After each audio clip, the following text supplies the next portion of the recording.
Hello అండి, welcome back to my channel 2 states. ఈరోజు మనం పాప్కార్న్ ఎలా తయారు చేయాలో చూద్దామండి. ఈ పాప్కార్న్ అనేది చాలా సింపుల్ అండ్ ఈజీ రెసిపీ అండి. స్కూల్ నుంచి వచ్చే పిల్లలకి స్నాక్గా పెట్టచ్చు. మనం ఏదైనా మూవీ చూసినప్పుడు ఈ పాప్కార్న్ చేసుకుని తింటే చాలా బాగుంటుందండి. ఈ పాప్కార్న్ తయారు చేయడానికి కూడా ఇంగ్రీడియంట్స్ చాలా సింపుల్ అండి. పసుపు, సాల్ట్, ఆయిల్, ఇంకా కార్న్ ఉంటే చాలండి. నేను ఒక వెడల్పాటి గిన్నె తీసుకున్నాను. అందులో 2 టేబుల్ స్పూన్స్ ఆయిల్ వేసాను.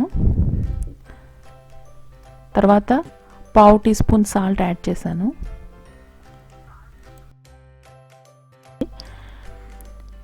ఈ సాల్ట్ నేను మీడియం లెవెల్లో యాడ్ చేశాను. కొంచెం ఎక్కువ తినే వాళ్ళు కొద్దిగా ఎక్స్ట్రా యాడ్ చేసుకోండి. అలాగే ఒక 1/2 టీ స్పూన్ పసుపు కూడా యాడ్ చేశాను. సో ఈ పసుపు, సాల్ట్, ఆయిల్ అనేది బాగా కలుపుకోవాలండి. నేను ఈ పాప్కార్న్ మందంగా ఉండే స్టీల్ గిన్నెలో చేస్తున్నాను. దీనికి బదులుగా కుక్కర్ గిన్నెలో కూడా చేసుకోవచ్చండి.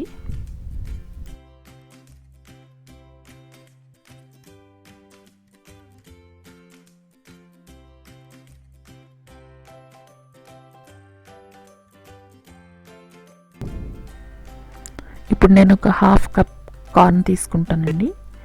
ఈ కార్న్ మంచి క్వాలిటీది కనుక తీసుకుంటే ఆల్మోస్ట్ అన్ని గింజలు కూడా పాప్ అవుతాయి. ఈ కార్న్ మనం తీసుకున్నాక ఈ పసుపు, సాల్ట్, ఆయిల్ కూడా ఈ కార్న్ గింజలకి బాగా పట్టేటట్టుగా కలుపుకోవాలండి. మనం ఎంత బాగా కలిపితే అవి పాప్ అయినప్పుడు అంత ఈక్వల్ టేస్ట్లో వస్తాయండి. లేదంటే సాల్ట్ ఒక దగ్గర ఉండిపోతుంది. దానివల్ల కొన్ని సాల్టీగా, కొన్ని చప్పగా అనిపిస్తాయి.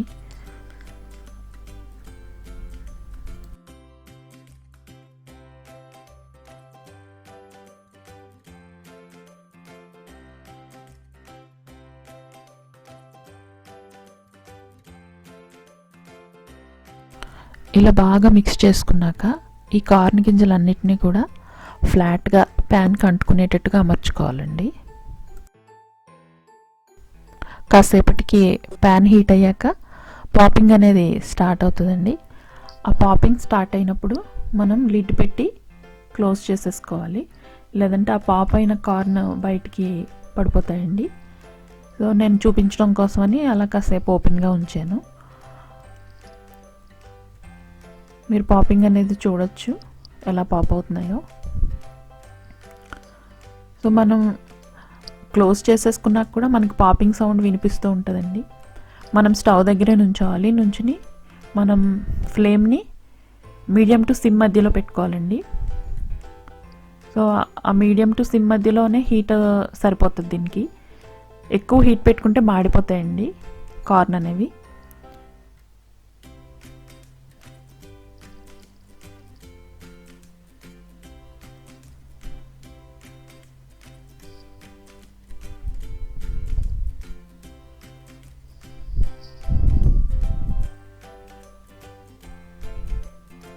చూస్తున్నారు కదా, అలా పాప్ అవుతూ ఉంటాయి. సో నేను కొద్దిసేపు పాప్ అయ్యాక ఆ లిడ్ పెట్టి నేను క్లోజ్ చేసేసానండి. క్లోజ్ చేశాక మనకి పాపింగ్ సౌండ్ అనేది వినిపిస్తూ ఉంటుంది. అది అన్నీ పాప్ అయిపోయాక పాపింగ్ సౌండ్ కొద్దిగా స్లో డౌన్ అయిపోతుంది. కాసేపటికి మొత్తం ఆగిపోతుంది. కానీ స్లో అవ్వగానే మనం ఫ్లేమ్ అనేది ఆఫ్ చేసేసుకోవాలండి.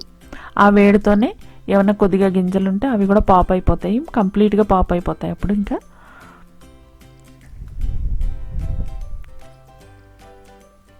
నేను ఫ్లేమ్ ఆఫ్ చేస్తానండి. అయినా కూడా చూస్తున్నారు కదా, కొన్ని ఇంకా పాప్ అవుతూ కనిపిస్తున్నాయి.